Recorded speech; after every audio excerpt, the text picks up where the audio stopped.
Students, ये question NEET 2006 में पूछा गया था न्यूक्लियाई चैप्टर से। The binding energy of the deuterium is 2.2 mega electron volt and that of helium 24 is 28 mega electron volt. If the two deuteriums are fused to form one helium 24, the energy released is how much? Students, इसको हम लिख लेते हैं। ये जो ऊपर दिया गया है जो रिएक्शन, इसको हम ऐसे लिखते हैं। हाइड्रोजन 1 2 हाइड्रोजन 1 होता है स्टूडेंट। हाइड्रोजन एटम जो नॉर्मल हाइड्रोजन एटम होता है, हाइड्रोजन 1 होता है। 1 का मतलब 1 प्रोटॉन है और यहाँ भी 1 प्रोटॉन है, कोई न्यूट्रॉन नहीं है। लेकिन जो ड्यूटेरियम या ड्यूटेरियम होता है उसको हम H12 लिखते हैं, जो कि इधर न्यूक्लियस में एक प्रोटॉन होता है और एक न्यूट्रॉन भी होता है, इसलिए इसका मास नंबर 1 + 1 2 है स्टूडेंट्स।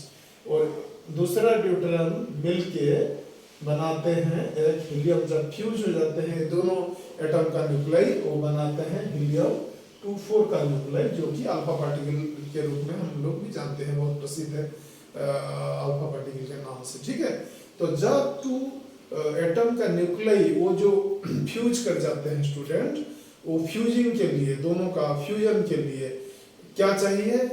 एनर्जी चाहिए, क्योंकि प्रोटॉन जो है वो पॉजिटिवली चार्ज है, वो एक दूसरे को रिपेल करते हैं।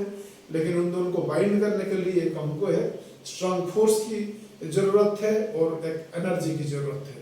वो फोर्स को स्ट्रॉन्ग फोर्स बोला जाता है स्टूडेंट, जो कि 1 of the 4 fundamental forces of nature होता है।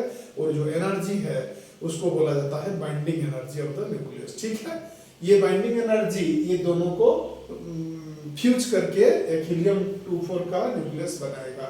लेकिन जब ये बनेगा, जब न्यूक्लियस बनता है, तो इसका और इन दोनों का मास में डिफरेंस रहता है, जो कि बाइंडिंग एनर्जी के रूप में वो जो डेल्टा एम रहेगा, इन दोनों के बीच में मास का जो डिफरेंस रहेगा delta M, Einstein's energy of mass energy equivalence के इक्वेशन के हिसाब से डेल्टा एम से स्क्वायर ये निकल जाएगा, ये रिलीज हो जाएगा। ये एनर्जी बाइंडिंग एनर्जी इसको भी बोलते हैं स्टूडेंट, जो रिलीज हो जाएगा सिस्टम से बाहर on the formation of the nucleus. ठीक है, तो ये देखिए आप, ये 2 हाइड्रोजन का हमारा जो है, तो ये जो बाइंडिंग एनर्जी ये रहेगा आपका एनर्जी रिलीज, वो कितना रहेगा?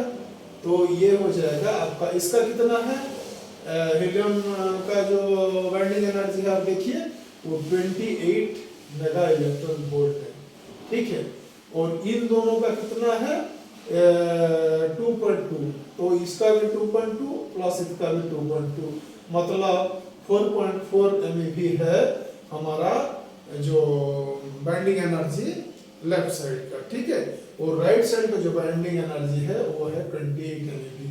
तो डिफरेंस दोनों का कितना है स्टूडेंट? 28 MeV minus 4.4 MeV। ठीक है, ये एक्चुअली उस साइड में जाएंगे, डेल्टा एम सी स्क्वायर इस साइड है, तो वो एक्चुअली 4.4 माइनस 28 होगा, तो ये आपका हो जाएगा 23.6 MeV। लेकिन ये होगा स्टूडेंट माइनस, क्योंकि वो एनर्जी रिलीज हो रहा है, बाहर जा रहा है। ये अगर दोनों को पैक कर रहा है, बाइंड कर रहा है, तो वो पॉजिटिव है इस साइड में। ठीक है स्टूडेंट, तो ये जो आंसर है, क्योंकि यहाँ एनर्जी रिलीज लिखा गया है, सिस्टम से बाहर जा रहा है, तो ये 23.6 MeV होगा। सो स्टूडेंट ऑप्शन 1 करेक्ट है for this question. Thank you students for watching this video.